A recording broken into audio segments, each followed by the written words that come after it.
Welcome to the Hustling Podcast. Today we are joined by Bryan Sapot, the founder and CEO of Mingo Smart Factory. He's going to chat to us about his company today. We're going to get to know him a little bit and just have a good time. So thank you so much for joining us today, Bryan. How are you doing? I'm good. Thanks for having me. Good, good, awesome. So please do tell me, what do you guys do at Mingo Smart Factory? So, at its core, it provides real time visibility into what's happening inside of a factory, so a Okay. manufacturing plant. So, most companies today, even really large ones, they run the Mhm. factory floor using Excel and paper. So, it's a very Okay. manual process. It's all like, think about using no CRM system before we had those, or no accounting Yeah. system before we had those. It's all on Yeah. paper. And so what we help people do is gather that data automatically from all the machines or from people and then provide real-time visibility into, are we having a good day or are we having a bad day? And if we're having a bad Okay. day, why? Right? Okay. So that's the gist of it. Okay, cool. So, is it for manufacturers or is it for people that like manufacture things? Like if I outsource, my product to be manufactured at warehouse A, will you be working with the warehouse or will you be working with me? The actual manufacturer, so the maker of the thing. Yeah. So, Okay.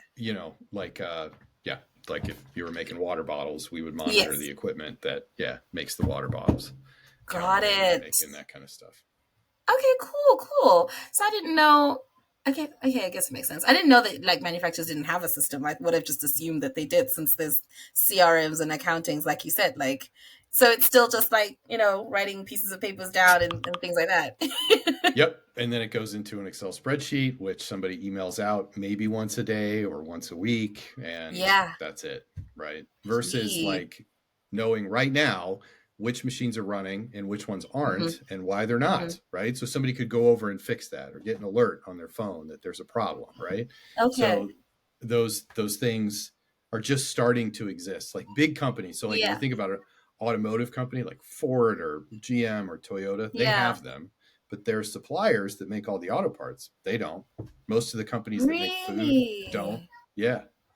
Oh Yeah, it's crazy. gosh. Okay, that's interesting. I had no idea. Okay, cool. So then, do you have a background in manufacturing, or where do you come from? I do sort of. So it's a kind of a software and technology background in manufacturing. So Okay. I am one of those sort of afflicted entrepreneurs that always has to do their own thing. Yeah. Um, I I dropped out of college to take a job at a big real estate company, and I was doing software there for Okay. a little bit, and then eventually was able to start my own business. And my very first company Mm-hmm. was a chocolate manufacturer. So Okay. I we wrote their basically everything but accounting. So like all of their order management, Yeah. inventory, production monitoring, like similar stuff to what we're doing today. And this was in the Yeah. 90s. And so that started this 20x year career in applying Yeah. technology and manufacturing. Um, Okay. so yeah, so I owned like a software consulting company for 18 years that focused on primarily manufacturing companies and implementing, accounting systems and inventory systems and stuff like Yeah. that.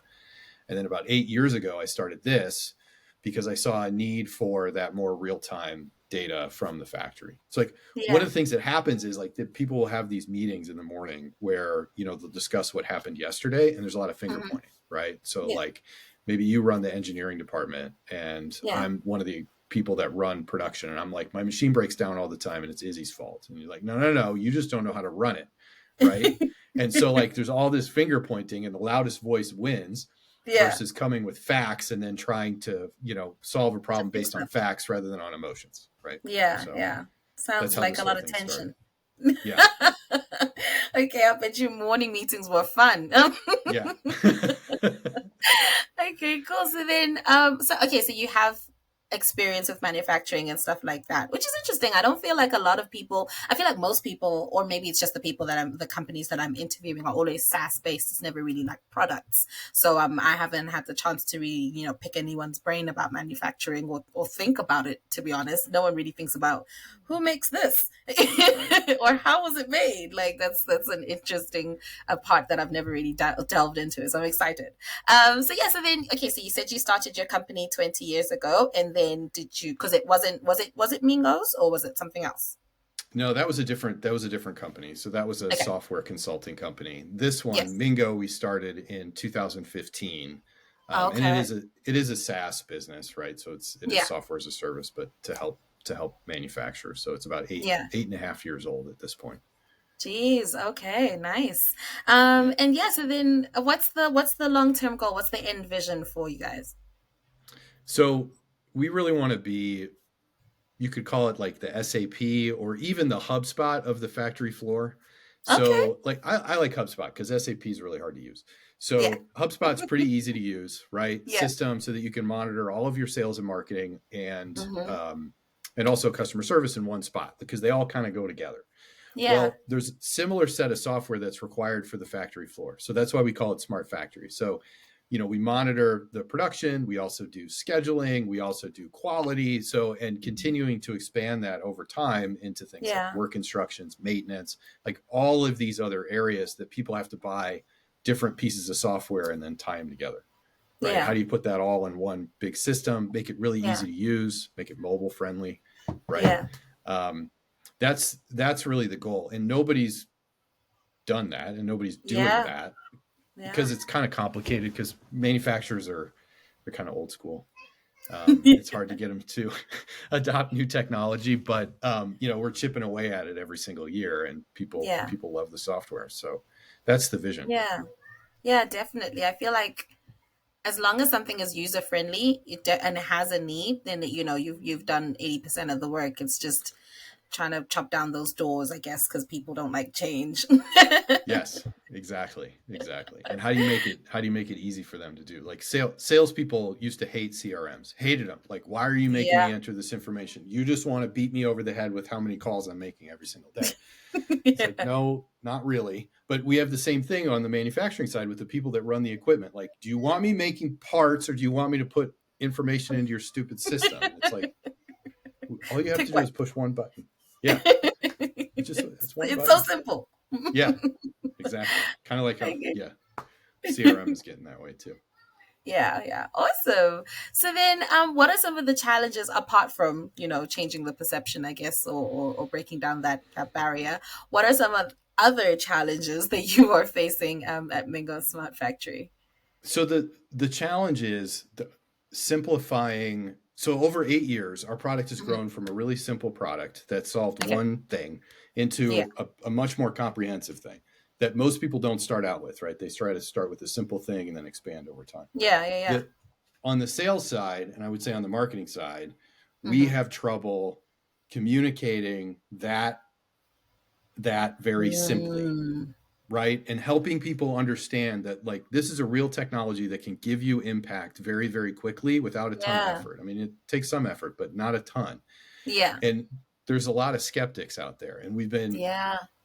kind of we have tons of case studies and everything. We've been going around and around like how do we hone that message? And sometimes I Yeah. think it's good for somebody from the outside to be able to look in and go, oh, well, you should just do this, Do right? this. You ever thought about that? Right. Yeah, when you're So in the box, it's very hard to think out of it. So I see. Yeah. so that's one of the big ones. Hmm. The other one is always like on the product development side of things. Hmm. There's help that we could use, like on the software development side. So we, Yeah. like everybody else, looks at all the different things that have been happening in AI, generative Mm, AI, and all of that kind of stuff, and thinking, okay, how can we apply some of that in a real way, not a gimmicky way, yeah. inside of the product? And we don't really have anybody internally that one has the time to do that, to investigate Mm, it, and two has the experience in it.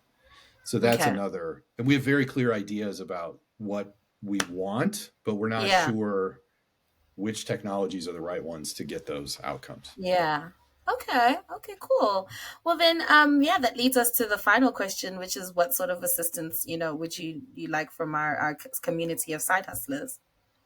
I mean, I think if either of those two buckets, so like, Yeah. that messaging around sales and marketing, like how do you Mm-hmm. simplify this thing? And because Mm-hmm. we have all these different pieces and but it all needs to come together, right, into one Yeah. sort of coherent message. And then, on the, I don't know if you got technical people too, but We on do. Yeah, on the technical side.